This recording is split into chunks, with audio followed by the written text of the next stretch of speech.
안녕하세요. 저 오늘 2층 강의를 맡게 된 이동복입니다. 저를 위해서 이 자리에 와주셔서 진짜 감사드립니다. 오늘 처음이니까 또 재밌게 들어주시고 짧게 하고 끝내겠습니다.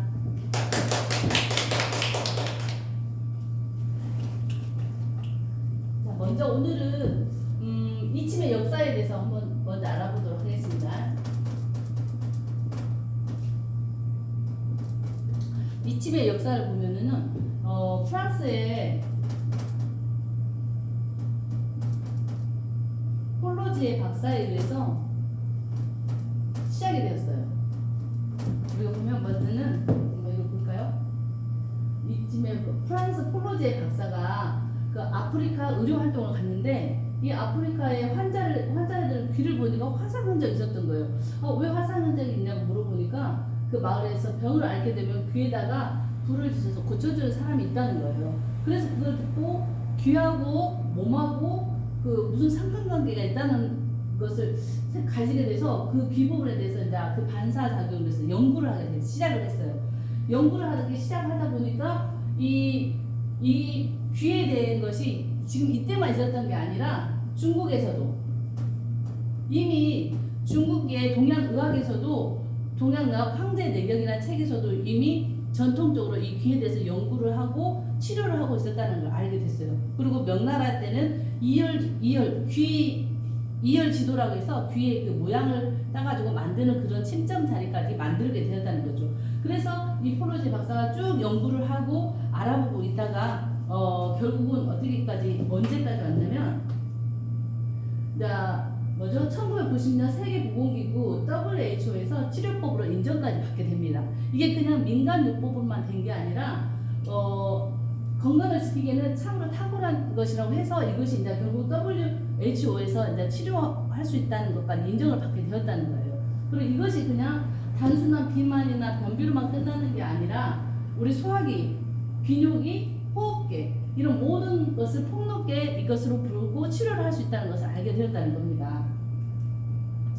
자, 그리고 또 우리나라에서도 김상호 교수라는 분이 이침이 코로나에도 굉장히 탁월한 효과가 있었다는 것을 또 이게 신문지상에서 자기가 펼쳤다는 것이 또 기록이 되어 있고요. 또 뉴욕시의 5개 소방센터에서도 이침으로써 치료를 하고 프로그램을 제공해가지고 이침으로써 치료를 하고 있다는 내용을 또 기재한 내용들이 있습니다.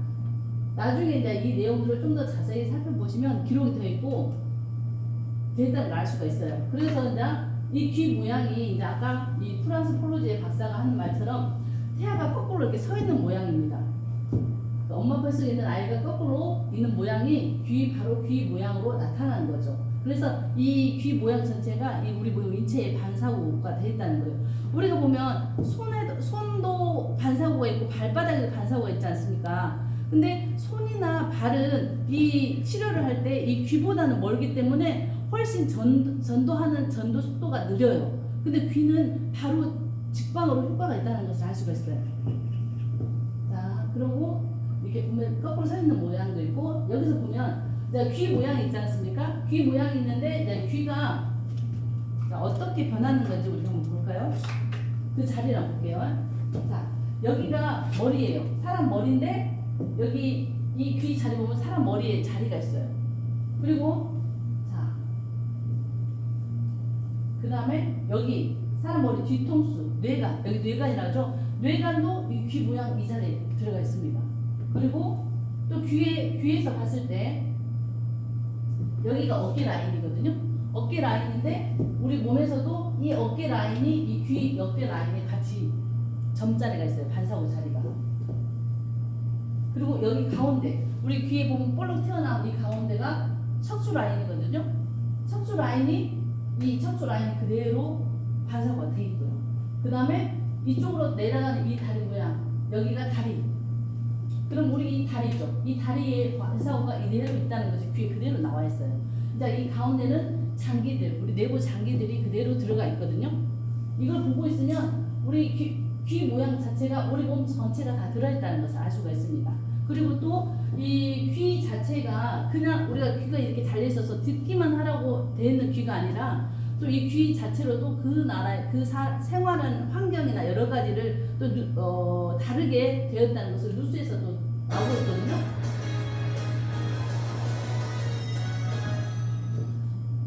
여우나 토끼는 귀를 보면 사는 곳의 기운을 알 수 있습니다. 따뜻한 지역의 여우나 토끼는 귀가 크고 반대로 추운 지역에선 귀가 작죠. 왜 갑자기 귀 얘기를 하는가 하면 사람도 이 귀를 보면 치매나 뇌 퇴행성 변화를 예측할 수 있다는 연구 결과가 나왔기 때문입니다. 조동찬 의학전문기자. 20, 30대와 40대까지 귀 모양은 거의 변하지 않습니다. 그러나 5, 60대가 되면 귓불에 주름이 나타날 수 있습니다. 귓불 주름은 대부분 직선 모양인데 나이를 먹으면 자연스레 생기는 노화의 한 현상으로 여겨져 왔습니다. 하지만 그게 아니었습니다. 경희대병원과 삼성의료원 공동연구 결과 귓불 주름은 뇌의 노화와 관계가 깊은 것으로 나타났습니다. 근데 이를 쓰기 나서는 자동으로 많이 툭툭 떨어져버려요. 한쪽으로는 감각도 힘도 없고. 귓불 주름이 있는 사람의 귀를 MRI로 검사해봤습니다.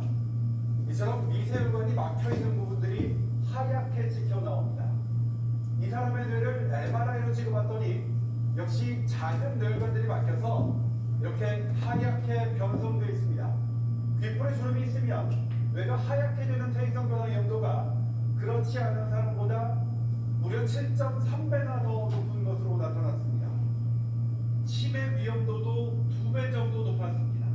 귓불을 잘 보신다면 그 자체가 어떤 인지장애, 특히 대뇌의 백색 변성, 대뇌의 혈성 표든 질환 그리고 아밀로이드 축적에 쌓인 신호가 될 수 있는 거거든요. 다른 외국 연구에서는 귓불 주름이 심장 혈관 질환과도 관련이 있는 것으로 보고됐습니다. 귓불 주름이 보이면 뇌와 심장을 정밀하게 점검해 보는 게 좋습니다.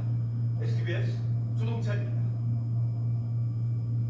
자, 이렇게 봤던 것처럼 귀가 그냥 단순하게 우리가 봤던 것처럼 그냥 민간적 호흡으로 볼 수 있는 게 아니라 이 귀로 봐가지고 우리의 건강을 알 수가 있다는 거예요. 그래서 이침을 배워야 되는 이유가 있습니다. 이침에 장점이 있어요. 자, 이침의 육봄의 장점이 무엇이냐면은 치료 효과가 크다는 거예요. 치료 효과가 굉장히 큽니다. 우리가 손이나 손에도 혈점이 있고 발에도 혈점이 있어요. 이것도 다 효과가 있고 큽니다. 그렇지만 귀는 우리 뇌하고 굉장히 가깝게 있고 우리 신체하고 굉장히 가깝게 있기 때문에 그 손과 발보다는 굉장히 더 빠르고 효과가 훨씬 더 크다는 거예요. 그리고 두 번째, 부작용이 없어요. 이 침은 이 귀 어디에다가도 꽂아도 부작용이 전혀 없어요. 어디에다 꽂아도 그 어딘가가 좋아지게 돼 있다는 거예요. 그리고 고통도 거의 없다는 거예요. 고통도 거의 없어요. 왜냐면 우리가 혹시 어디 아프기라도 병원만 가더라도 어때요? 뭐가 조금만 찢어져도 그 꼬매느라고 어디가 아프면 꿰매느라고 주사를 맞느라고 굉장히 아프지 않습니까? 근데 그거에 비하면 거의 고통이 없다는 거죠. 이 침이. 그리고 또 가장 중요한 거는 장소, 시간의 구애를 받지 않습니다. 내가 어디가 좀 안 좋아요. 어디가 아파요. 근데서 우리는 어디가 아프면 병원을 찾아가야 되고 어디다 진료를 센터에 예약을 해야 되고 찾아가야 되지만 이 귀는 그냥 그 자리에서 그 아프다고 하면 그 자리에다 침을 놓을 수 있다는 겁니다. 그렇기 때문에 장소와 시간의 구애를 받지 않아요. 언제 어디서나 할 수가 있어요. 그리고 또 중요한 거는 배우는 게 굉장히 쉬워요. 좀 전에 아까 봤었지만 혈점자리죠. 혈점자리. 그 혈점자리만 제대로만 알면 언제 어디서라도 그 아픈 부위에다 침을 놓으면 금방 효과가 있다는 거죠. 그래서 배우기가 굉장히 쉬워요. 그리고 또 가장 중요한 거, 제가 이 침을 배우면서 가장 중요하다고 생각한 게 뭐였냐면은 질병을 예측할 수 있어요. 예측한다는 거. 자, 잘 안 보이십니까? 보여요? 질병을 예측할 수 있다는 거예요. 자, 내가 어디가 아플지 어떻게 될지 알고 있는 사람 있습니까? 없죠. 없다는 거예요. 근데 우리 귀를 통해서 보면 내 몸이 어디가 아픈지, 어디가 약해질지, 약해져 가고 있는 건지를 알 수가 있어요. 그렇기 때문에 거기를 치료를 할 수 있다는 겁니다. 그래서 정말 이침이 대단한 거예요. 중요한 거라는 거죠. 이걸 꼭 배워야 되는 그 이유 중에 하나라는 거예요. 자, 그리고 그러면 우리가 이침의 장점이 이거였어요. 장점. 그래서 우리가 꼭 이침을 배워야 된다는 것을 알 수가 있다는 거죠. 자, 그러면은 이침의 장점을 알았으니까 이제 오늘 이 시간에 배워야 될 거. 이침을 또 귀를 한꺼번에 다 가르쳐 줄 수가 없어요. 하나씩 알려주는데 그 중에 오늘은 이 귀 좋은 점 중에 무엇을 알아야 되냐면 오늘은 이참열 자리에 대해서 알아야 됩니다. 오늘 첫째 시간으로 이참열에 대해서 알려드릴게요. 이참열이라는 것은 어디냐면 이 귀를 보면 우리가 귀를 보잖아요. 귀를 이렇게 딱 반절 접어요. 접으면 여기 맨 꼭대기, 이 반절 접으면 맨 꼭대기 여기 있는 데 있죠. 여기가 이참열 자리예요. 이 가운데 꼭대기가 이참열 자리인데 이 이참열은 우리 발바닥으로 봤을 때는 용천열 알죠? 발바닥 한가운데 용천열 자리 있죠? 이 용천열하고 같다고 생각하시면 돼요. 이 귀가. 그리고 또 이게 심장과 같은 역할, 아주 큰 역할이에요. 그만큼 이게 중요하다는 거거든요. 근데 이 이참열 이 가운데 한가운데 여기 가운데 이건 찾기가 어려우면 이 귀 가운데를 딱 접어가지고 이 가운데 꼭 튀어나온 데 있죠. 꼭 튀어나온 데다가 이 침을 한번 딱 놓으면 이 이참열 자리예요. 근데 이 이참열에다가 침을 놓으면 어떤 효과가 있는지 아세요? 이 이참열에다 침을 놓으면은 우리가 무슨 음식을 먹고 올 때 갑자기 체하죠. 급체했을 때. 체했거나 뭐 소화가 너무 안 돼서 급체했을 때 여기에다가 딱 피 한 방울 내잖아요. 바로 쑥 내려가요. 그만큼 효과가 굉장히 커요. 급체했을 때 우리가 보면 조금 있다가도 이제 영상을 보는데 급체하면은 보통 별거 아니라고 생각하는데 죽을 수도 있어요. 그리고 애기들이 뭘 잘못 먹거나 여기다 급체했을 때도 뭐냐면은 죽을 수도 있다는 거죠. 그랬을 때 여기 이참열에다 뻑 하고 피 한 방울 내면 언제 그랬는지 살아날 수 있다는 거예요. 그리고 또 가장 또 중요한 건 뭐냐면은 뇌졸중 환자. 뇌졸중이라는 게 뭐예요? 우리가 보면 뇌졸중에는 뇌출혈이 있고 뇌경색이 있어요. 그러니까 뇌출혈은 뇌 안에 있는 혈관이 터져가지고 생긴 것이고 뇌경색은 혈관 안에 혈관이 막혀가지고 생기는 거예요. 이걸 합해서 뇌졸중이라는데 자, 우리가 뇌졸중이 생길 때 어떻게 갑자기 생기잖아요. 근데 전조증상이 약간 있어요. 머리가 굉장히 아프거나 아니면은 갑자기 우리가 보면 여기서 입이 가만히 있는데 입에서 침이 줄줄 흐르는 경우 이게 조절이 안 돼서 그리고 손발이 갑자기 이쪽 한쪽이 손발이 물기력하게 뚝 떨어질 때 그런 사람들 있어요. 그랬을 때 내 몸이 좀 이상하다 느낌이 안 좋다 했을 때도 이참열에서 여기다 피 한 방울 딱 내고 병원에 가는 사람하고 그래서 병원에 안 가는 사람하고 차이가 크다는 거예요. 그 예후가 다르다는 거예요. 이거 함으로 인해서 살 수도 있어요. 잘못하면 죽을 수도 있고. 그리고 또 세 번째 심혈관 질환. 심혈관 질환이라는 게 뭐예요? 우리 심장이 막 갑자기 뛰다가 딱 조여가지고 멈췄을 때나 그랬을 때 말하는 거예요. 그랬을 때 갑자기 너무 심장이 조여오거나 너무 숨이 쉬어지지 않을 때를 심혈관 질환의 관계가 된 거거든요. 이때도 이 이참열 자리에서 피를 한 방울 딱 내면 언제 그래나 살 수 있어요. 된다고 해서 병원에 안 가면 안 돼요. 피를 한 방울 내고 병원에 가셔서 치료를 받아야 됩니다. 그렇게 되면은 이거 침을 맞기 전에 안 맞고 간 사람하고 맞고 간 사람하고 차이가 굉장히 크다는 거예요. 그만큼 이참열 자리가 중요한 겁니다. 그리고 또 어떤 사람에게 중요하냐? 뇌전증.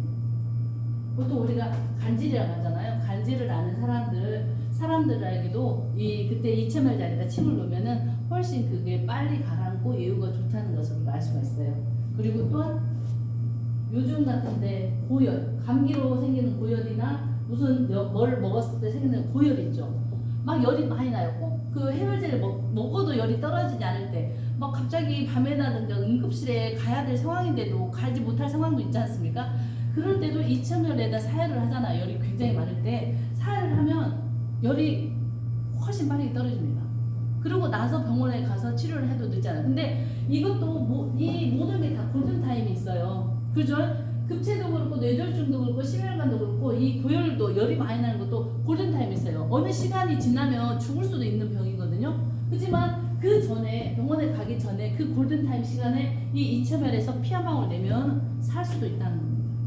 그만큼 이 이첨열 자리가 중요한 자리라는 거예요. 그래서 이걸 알려주고 싶어요. 그러니까 꼭 그 바늘이라도 있으면 무슨 일이 생길 때 꼭 해야 됩니다. 근데 가끔 우리가 다닐 때 보면 길에 갑자기 푹 쓰러지는 사람 있잖아요. 푹 쓰러져 뇌전증 환자들은 푹 쓰러지면 이렇게 간질을 하기 때문에 알지만 우리가 뇌졸중으로 쓰러졌거나 심혈관 질환으로 쓰러진 사람들은 잘 모르잖아요. 그러죠? 근데 그런 사람들을 어떻게 알 수 있냐? 이 콧구멍에다 손을 딱 대면 숨을 쉬어요. 숨을 쉬면은 이 사람은 뇌 때문에 그러는 거예요. 그러면은 이첨열 자리에다 그냥 피를 한 방울 딱 내는 거고. 근데 아무나 내주면 안 돼요. 잘못하면 큰일 나니까. 근데 숨을 안 쉰다. 숨을 안 쉬는데 쓰러졌다. 그런 사람은 심장이 멈춘 거예요. 그럴 때는 어떻게 먼저 심폐소생술을 해야 돼요. 심폐소생술을 하고 나서 그 다음에 이첨열 자리에다 피를 한 방울 내고 그리고 병원에 빨리 보내면 살 수 있다는 겁니다. 이게 골든타임이에요. 그래서 이 이첨열 자리가 굉장히 중요해요. 그리고 이첨열 자리는 누구라도 쉽게 찾아볼 수 있어요. 왜냐면 귀 딱 봤을 때 귀를 그냥 반절 딱 접고 맨 꼭대기에다가 뻑 하고 피를 한 방울 내주는 거예요. 그게 가장 찾기 쉽고 가장 좋은 거예요. 그래서 이거를 꼭 알려줘야 된다는 것입니다. 그래서 이 이첨열 자리 꼭 알아봐야 되고 중요한 자리예요. 무슨 말인지 아시겠어요? 이첨열 자리가 굉장히 중요합니다. 지금 영상을 또 한번 볼게요. 영상에서 보시면 이제 우리가 봤을 때 심혈관 자리나 그런 자리가 보여요.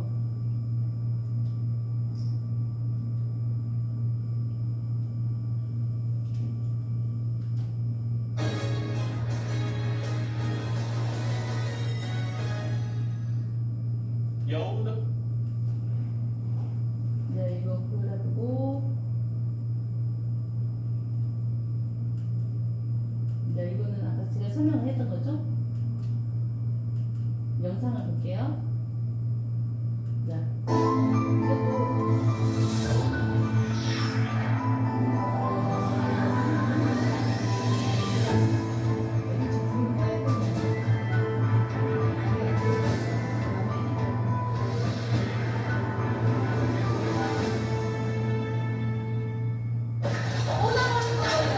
의식을 잃고 쓰러지는 사람들.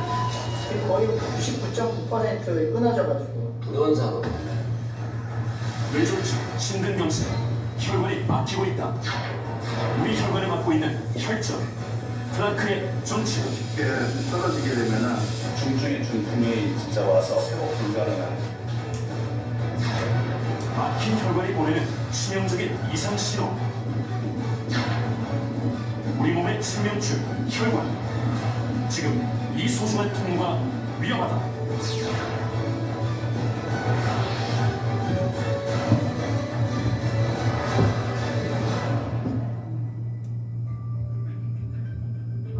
혈관은 우리 몸의 피를 심장과 여러 장기, 세포 조직으로 순환시키는 통로죠. 길이만 무려 12만 킬로미터, 지구를 2바퀴 반이나 돌아야 하는 길인데요. 그럼 혈관 속으로 한번 들어가 볼까요?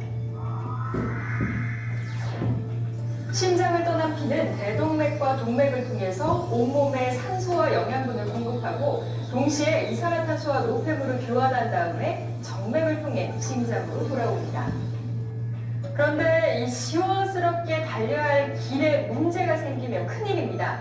혈관이 손상을 입거나 아예 막혀버려 혈액순환이 멈춘다면 우리 몸은 어떻게 될까요? 경동맥은 심장에서 목으로 이어지는 혈관으로 총경동맥에서 시작해서 머리와 얼굴에 혈액을 공급하는 외경동맥과 뇌에 혈액을 공급하는 내경동맥으로 갈라진다. 경동맥에서 혈전이 떨어져 나가 뇌혈관을 막으면 뇌경색이 발생하는데 앞쪽이 손상되면 운동신경 장애가 오고 측두엽이 손상되면 언어 장애가 온다. 그렇다면 혈전은 어떻게 생성되는 것일까? 혈관벽이 손상되면 상처를 치유하기 위해 혈소판이 모여들어 응고되는데 이 덩어리가 혈전이다. 그러나 혈관 내피의 손상이나 염증 등 우리 몸에 불균형이 생길 때 혈전이 쌓이는데 경동맥에서 혈전의 일부가 떨어져 흘러가서 뇌혈관을 막으면 뇌경색이 유발된다. 혈전이 생기는데 뭐 1년 걸리고 6개월 걸린 게 아니고요. 저 며칠 사이에 생긴 겁니다. 흔한 경우는 아닙니다. 굉장히 드문 경우고 또 드물지만 굉장히 위험한 그런 경우겠죠. 혈관이 막히는 부위에 따라 다양한 질병이 발생한다. 심장 혈관이 좁아지거나 막히면 협심증이나 심근경색, 뇌혈관이 좁아지거나 막히면 뇌조직이 괴사돼서 회복이 불가능한 치명적인 뇌경색, 그리고 온몸으로 퍼지는 혈관이 막히면 그 자리에 반드시 증상이 나타난다. 혈관 건강, 그것은 우리 몸의 건강과 같은 말이다. 자, 영상 보셨죠? 어때요? 중요하죠? 우리 뇌나 심장이나 이 모든 게 다 혈관하고도 연결이 돼 있어요. 근데 이럴 때 우리가 이 2,000여 차례다 피 한 방울 내면은 이 상태에서 살 수가 있다는 거예요. 정말 중요한 거거든요. 이게 꼭 배우셔가지고 꼭 써먹으시라고 가르쳐 드리는 거예요. 근데 이제 우리가 오늘은 2,000여를 배웠잖아요. 2,000여에 대해서 이 2,000여를 꼭 하게 되면 심혈관이나 급체나 또한 뇌졸중이나 예방을 할 수가 있어요. 그런데 이 침만으로도 이렇게 우리가 살 수도 있거든요. 그런데 침만으로만은 되진 않아요. 뭐가 필요하냐면 영양이 꼭 필요해요. 영양과 같이 섭취를 해야 된다는 거죠. 제가 알려드리고 싶은 거는 이 세상에서 다들 아프게 돼 있고 다들 병이 나게 돼 있어요. 근데 그 병과 아픔을 다 기초적으로도 어느 정도 치료할 수 있는 방법이 뭐냐면은 비타민 C. 이 비타민 C라는 영양을 먹잖아요. 그러면은 기본적으로 어느 정도 우리가 이 아까 봤을 때 혈전이나 그 피떡들이 없어질 수가 있어요. 예방을 할 수 있다는 거예요. 이 비타민 C를 우리가 영양제 중에 우리 몸에는 원래 영양제가 다 나와요. 영양이. 근데 나이가 들면서 안 나오거든요. 근데 그 중에서 없으면 죽게 되는 그게 뭐냐면 바로 비타민 C예요. 비타민 C는 없으면 죽어요. 우리 몸에서. 그래서 뭐 야채로도 섭취하고 과일로도 섭취하지만 그거를 많이 섭취하게 되면 과일을 많이 섭취하면 당이 너무 많기 때문에 또 몸에 문제가 되거든요. 그래서 요즘은 발전이 많이 되어갖고 영양으로 많이 나오거든요. 근데 이 비타민 C가 어떤 역할을 하냐면은 제가 이걸 알려주고 싶어요. 비타민 C는 우리 혈관이라든가 근육, 뼈, 이의 중요한 구성 성분인 콜라겐을 합성해요. 콜라겐을 합성해가지고 이 콜라겐을 합성하면은 이 콜라겐이 어떤 역할을 하냐면 우리 체내에 그 단백질을 연결해서 결합시키는 역할을 하거든요. 그래서 이 세포와 세포 사이에 있는 섬유 사이에 콜라겐들이 많으면 어떻게 되냐면 혈관도 근육도 뼈도 튼튼하게 만들어주는 거예요. 우리 피부도 좋아지게 만들고 더 그 건강하게 만들어주는 거예요. 근데 만약에 이것을 비타민 C가 없으면 이걸 생성을 못. 우리 콜라겐을 따로 먹는 것보다는 비타민 C를 먹어주면 몸에서 자연스럽게 콜라겐을 합성을 시켜주거든요.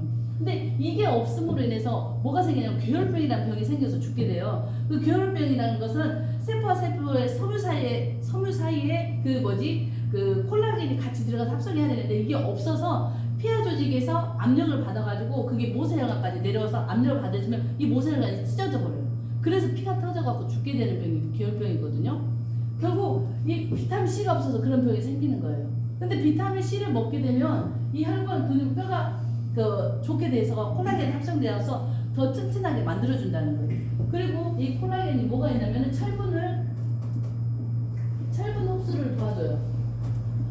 그래서 철분 흡수를 도와주니까 뭐야 우리가 빈혈이 있을 때 철분이 부족하다 하잖아요. 철분 흡수를 도와주니까 이 잇몸에 있는 뼈, 잇몸, 치아를 또 튼튼하게 해주거든요. 그리고 이것을 튼튼하게 해주니까 뭐가 또 돼요? 말초혈관. 말초혈관을 또 튼튼하게 해줘요. 왜냐면은 지금 혈관 근육에 이 비타민C가 많음으로써 철분도 많고 이름으로 인해서 말초혈관, 우리 발가락, 우리가 혈관 있잖아요. 이 위에 있는 혈관도 있지만 이 발에서부터 오는 혈관, 손가락 끝에서부터 오는 이 말초 끝에서 오는 혈관까지 튼튼하게 둔 게 비타민C예요. 그리고 또 더 중요한 거는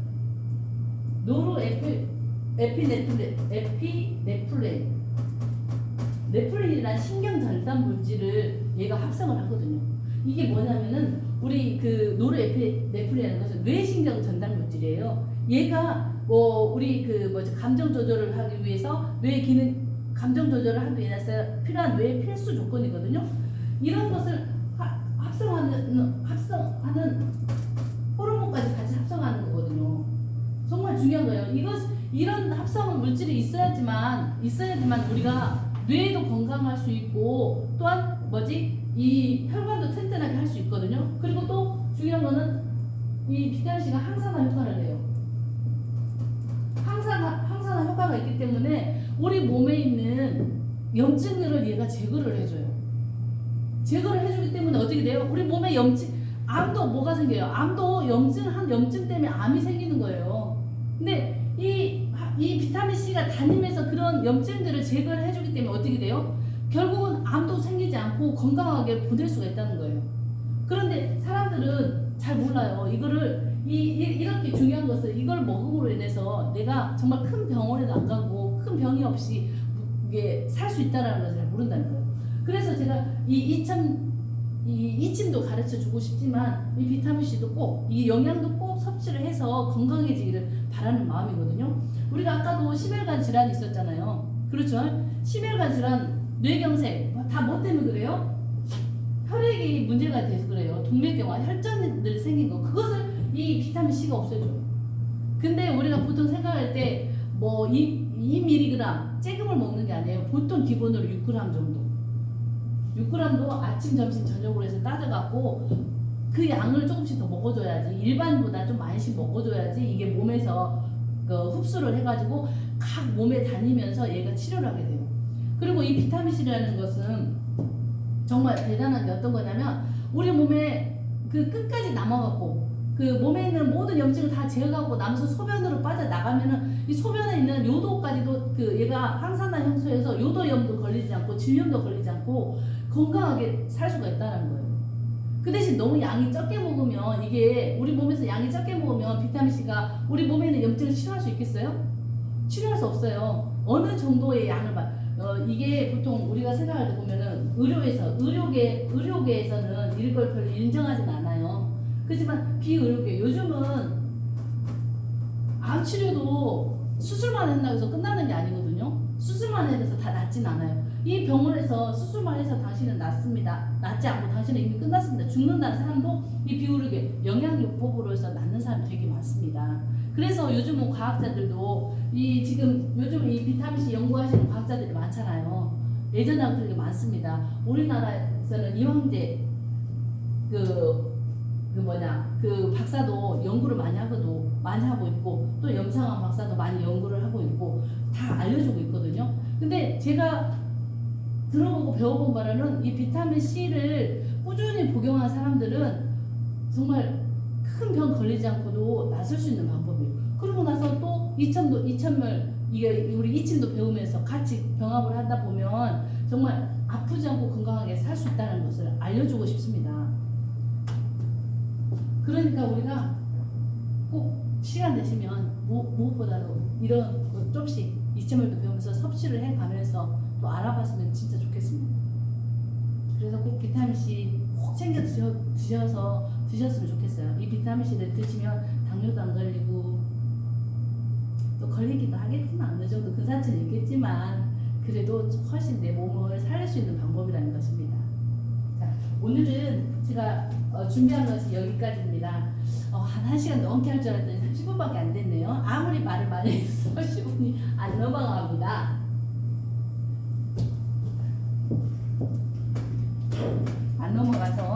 하면서 오늘은 여기까지만 하는데, 제가 또 이제 이거 여기 보면은 이게